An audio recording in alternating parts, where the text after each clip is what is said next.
Bem, como eu tinha prometido, mais um vídeo aí sobre direito do trabalho, tendo foco que um resumaço para o exame da ordem e para os estudantes de direito, beleza? Vamos falar hoje sobre um tema chamado suspensão e interrupção. Não deixe de se inscrever no canal e dê aí seu ok, seu joinha, beleza? Então nós temos aqui a suspensão e a interrupção do contrato de trabalho. Então nós vamos falar sobre isso. Suspensão e interrupção. Veja bem, eu gosto sempre de fazer aqui uma grade para que nós possamos trabalhar em relação a essa suspensão e interrupção. Primeiro, o que é que tem em comum na suspensão contratual e interrupção? Tema que é muito, inclusive, cobrado no exame da ordem. Cobra muito isso aí, principalmente na primeira fase da OAB. E eu quero que todos aí tenham só um sucesso na prova, beleza? Primeiro, o que é que tem em comum? Na suspensão e na interrupção do contrato, o empregado faz o quê? Vou botar até aqui para que vocês estejam pensando. O que é que tem em comum? O empregado, ele não trabalha. Então isso é o que tem em comum deles. O empregado, ele não trabalha. Tá aí. Ah, quer dizer, professor, que o empregado fica em casa? Ou em outras denominações que nós vamos ver cada um desses, certo?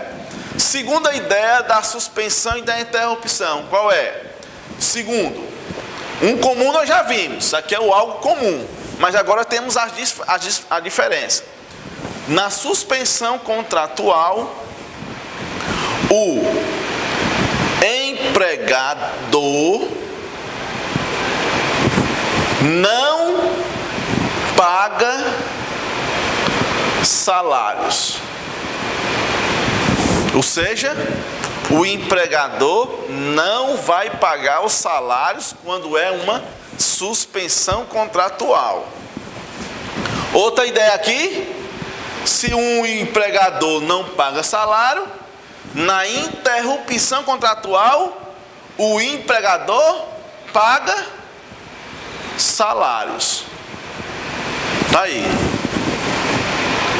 Um é suspensão, o empregador não paga salários. Interrupção, o empregador paga salário.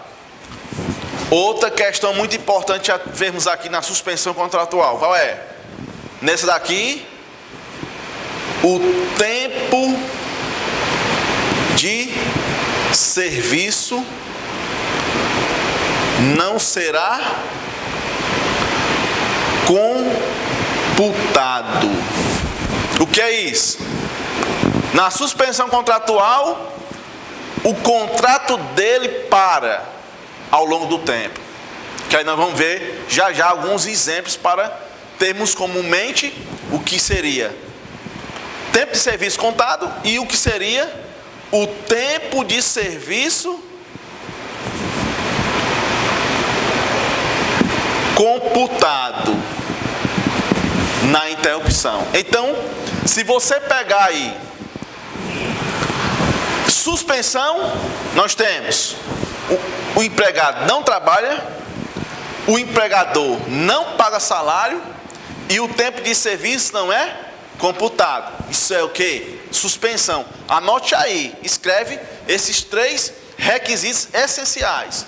Outro requisito na interrupção: o empregado não trabalha, mas o empregador paga salário e o tempo de serviço ele é computado. Ou seja, o contrato de trabalho produz efeitos, o contrato de trabalho não produz efeitos. Beleza? Então vamos ver aqui como exemplos. Interrupção. Quando é que o empregado ele paga salário e o empregado não trabalha? Exemplo, acabamos de ver em outro vídeo chamado férias. Férias é um caso em que o empregado fica 30 dias em casa, tendo o gozo de suas férias. Em outra aula nós falamos sobre isso.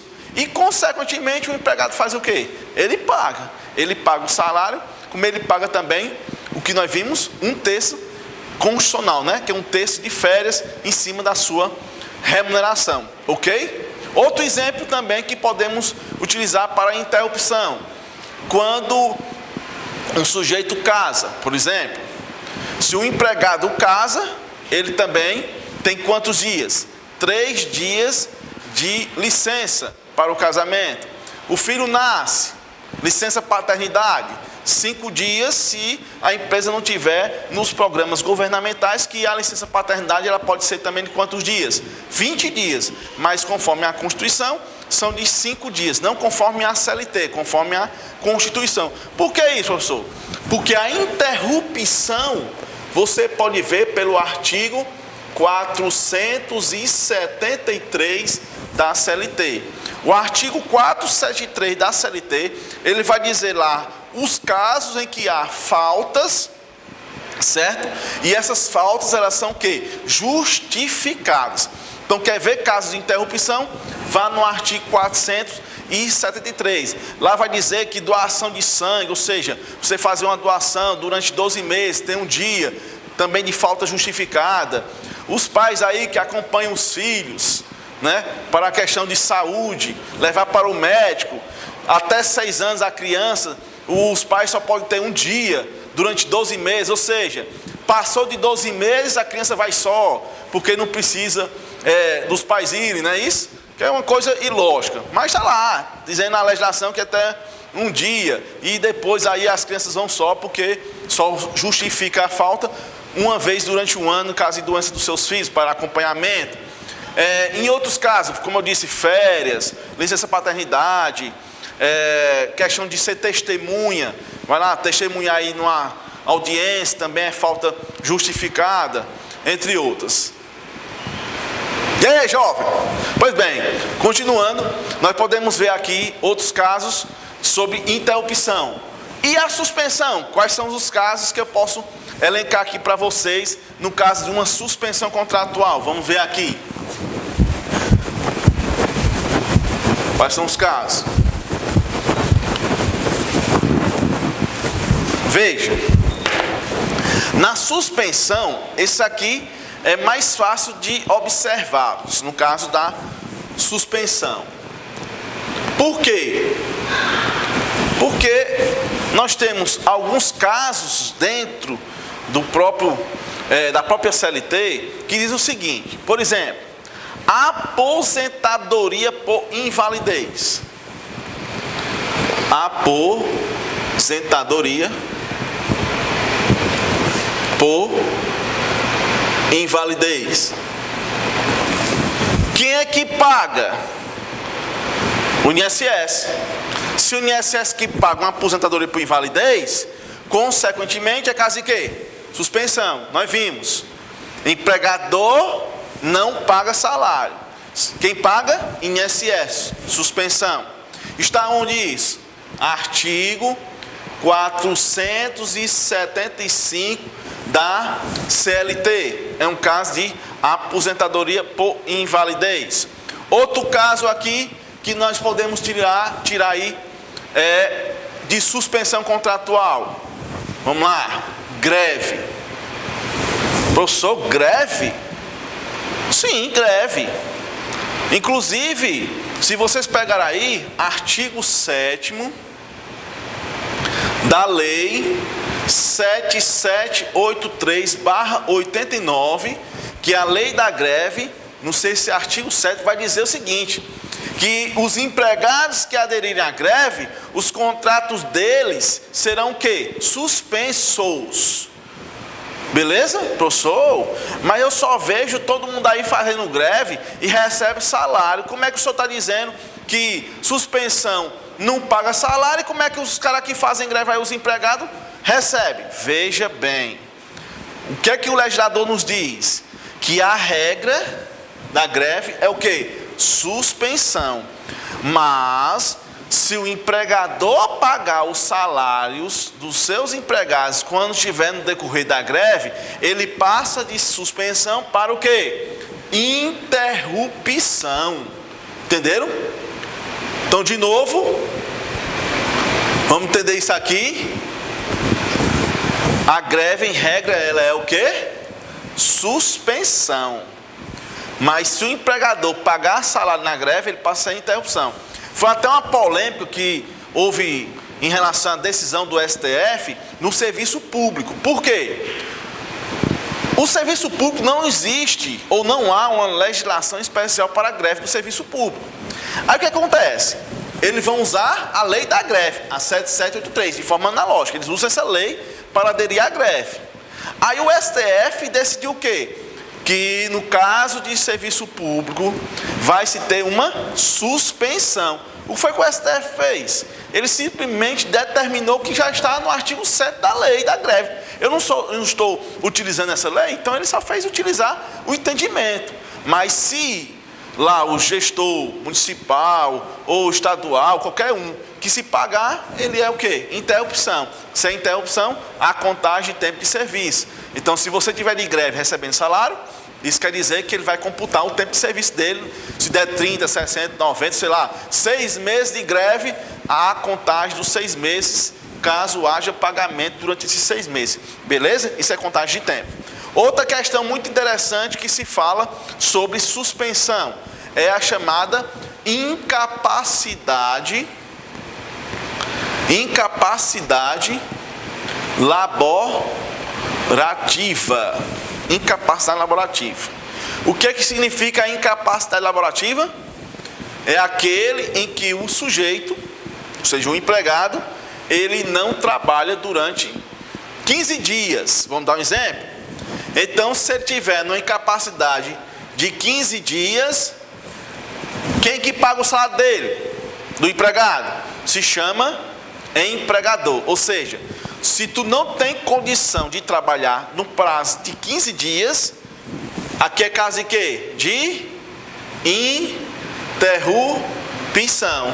Quem paga o salário dos 15 dias? O empregador. Ah, professor, mas essa incapacidade laborativa minha aqui foi de 30 dias. Ah, se essa incapacidade foi de 30 dias, os 15 primeiros dias quem paga? Empregador, interrupção. E acima de 15 dias, ou seja, do 16º dia em diante, quem é que paga? Aí quem paga aqui vai ser o INSS. Portanto, aqui é caso de interrupção. Isso é muito importante você entender. Se você entender isso aqui, você entendeu o que é interrupção e suspensão. Por que que não é incapacidade laborativa, ou seja, o empregado fica 30 dias sem trabalhar? Por que que é interrupção e suspensão? Porque ele se divide. Os 15 primeiros dias de incapacidade laborativa, quem paga é o empregador. Se paga o empregador, interrupção. Mas não faltam ainda 15 dias? Então, os próximos 15 dias, seja, acima desse, que é isso aqui, ó. Quem paga? INSS. Através de quê? Através do que nós chamamos de auxílio doença. Ou seja, quem recebe auxílio doença, o contrato dele é suspenso. Ele para. Professor, então quer dizer que se o empregado estiver numa incapacidade laborativa de 6 meses, por motivo de uma doença qualquer, é suspenso? Sim, é suspenso. Os 15 primeiros dias quem paga é o empregador, posteriormente quem paga o INSS através de um auxílio doença. Só que aí, professor, é o seguinte, o empregado ele ficou doente, ou seja, teve uma incapacidade no mês de junho. E aí como é que faz? Aí se ele ficou no mês de junho, aí nós temos julho, agosto, setembro, outubro, novembro, dezembro.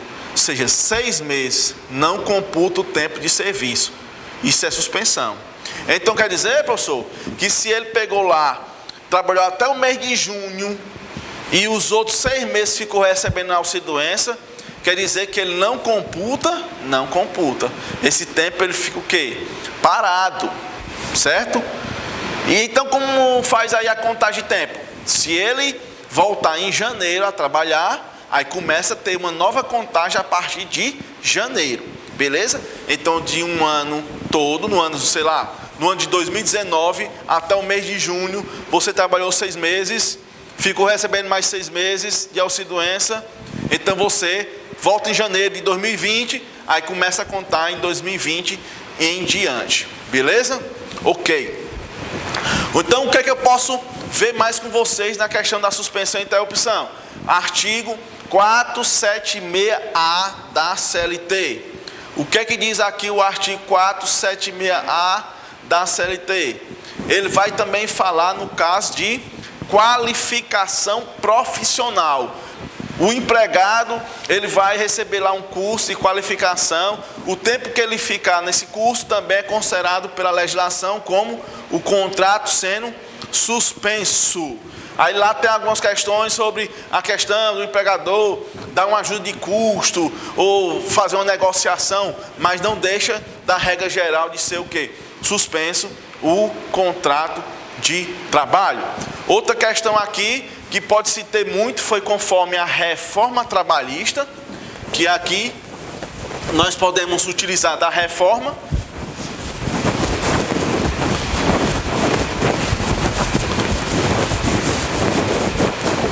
que é a questão, aqui a gente pode utilizar conforme a reforma trabalhista, a questão do artigo 4º, lá no seu parágrafo 1º, da CLT. O que é que diz o artigo 4º, parágrafo 1º? Que há também a contagem de tempo de serviço para aqueles empregados que tiverem de auxílio doença acidentário. Auxílio doença acidentário são aqueles que recebem auxílio doença em decorrência de um acidente, de doença ocupacional do trabalho, de percurso, e bem como à disposição da empresa, a contagem no tempo de serviço, bem como quem tiver em serviço militar obrigatório. Ou seja, nesses casos aqui haverá contagem de tempo de serviço. Nós vimos que no caso do INSS pagando é suspensão contratual, não é verdade? Mas aqui, pela reforma trabalhista, a contagem de tempo de serviço. Professor, não tem outra questão não aqui interessante? Sim, tem. O FGTS. Ou seja, quem tiver de auxílio doença acidentário e também estiver recebendo, tem direito ao FGTS nos termos do artigo 15, parágrafo 5º da lei 8.036/90, que é a lei de quem? Que é a lei do FGTS. Pois bem, aqui foi um resumo em relação à suspensão e interrupção, para dizer o quê? Suspensão e interrupção tem em comum que o empregado não trabalha. A diferença existente dos dois: a suspensão não computa o tempo de serviço, ou seja, o contrato não produz efeito, e o empregador não paga salários. Na interrupção, nós vimos que o empregador paga salário, computa o tempo de serviço, ou seja, o contrato produz efeitos, e o empregado não trabalha. Onde é que está o maior enfoque da interrupção na CLT? Artigo 473 da CLT. E a suspensão, onde é que está o enfoque? Aí a partir do artigo 475, 476A, pega a questão do auxílio-doença, questões previdenciárias, e a questão também que nós podemos ver aqui, no caso da Lei Maria da Penha também, que é o último caso para fechar a suspensão. Lei Maria da Penha, está lá no artigo 9º da Lei Maria da Penha, que nos diz também que para resguardar a vida da empregada, ela se afasta do emprego e ela tem uma garantia de 6 meses para retornar às atividades laborativas. Beleza? Não esquece aí do canal de se inscrever. Tenha uma boa sorte e um abraço. Valeu, só o sucesso. Fui!